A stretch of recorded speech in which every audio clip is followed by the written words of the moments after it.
Deep beneath the icy waters of the Soviet Union, just 120 miles from their coastline, a lone American nuclear submarine is hovering in total darkness.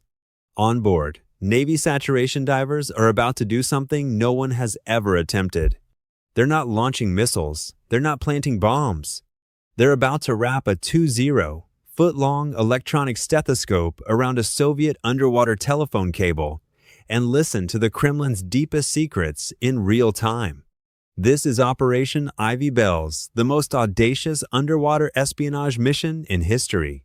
But what they didn't know was that the Soviets would eventually discover everything, and the betrayal would come from inside the United States itself. Stick around because this story gets even crazier. The year is 1971. The Cold War is at its peak. The Soviet Pacific Fleet has a massive nuclear submarine base at Petropavlovsk on the Kamchatka Peninsula, home to Yankee and Delta-class missile subs that could wipe out American cities in minutes. Their headquarters in Vladivostok is 1,400 miles away.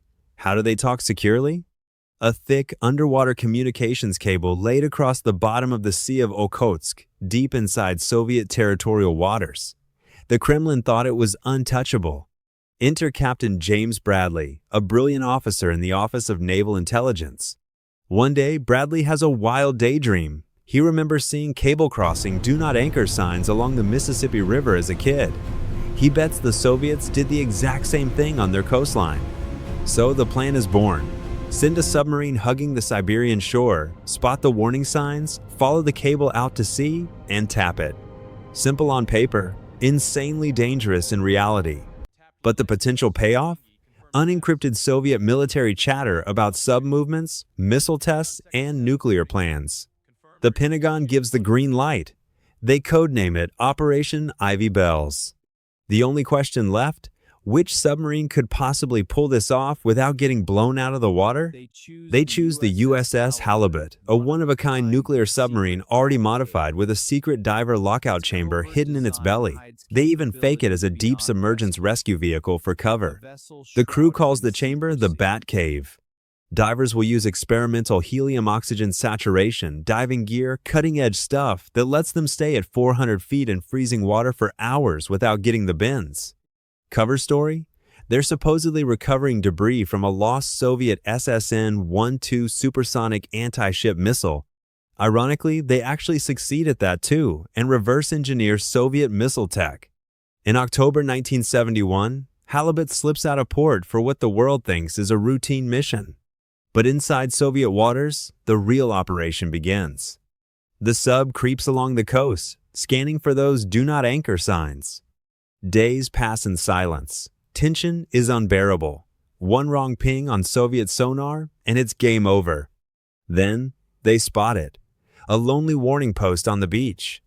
They follow the line out to sea, and 400 feet down, the divers prepare to leave the sub. But here's where things nearly end before they even start. The divers emerge from the Bat Cave into pitch black, near-freezing water. Breathing experimental gas mixes, they walk along the ocean floor like astronauts on the moon. They find the cable, a thick 3 to 5 inch line carrying the Soviets' most sensitive communications. No cutting, no piercing, the tap works by induction. Like a giant stethoscope, they wrap the 20-foot recording pod around it. Inside the pod, reel-to-reel tapes that will capture every word. The device is designed to detach and sync if the Soviets ever raise the cable for repairs. Mission accomplished? Not even close. As the divers finish, a violent storm hits the surface. Anchor lines snap with a deafening crack. The Halibut starts drifting uncontrollably upward, straight towards Soviet patrol ships.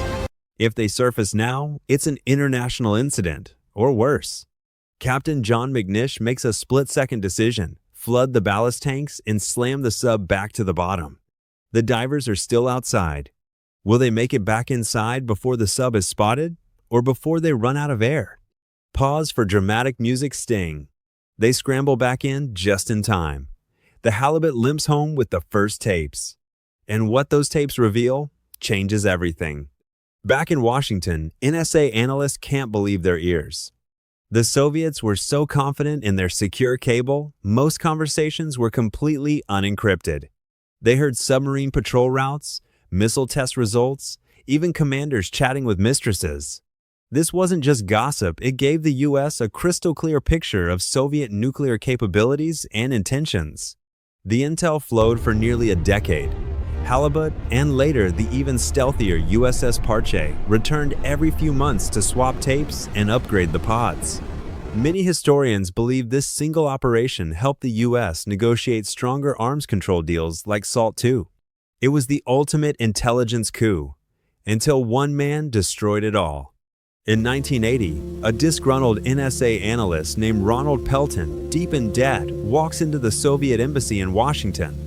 For just $35,000, he sells the entire Ivy Bell's secret. The Soviets now know exactly where the cable is tapped. In 1981, U.S. spy satellites spot Soviet warships and a salvage ship anchored directly over the tap site. The U.S. rushes the USS Parche to recover the pod, but it's too late. The Soviets have already found it.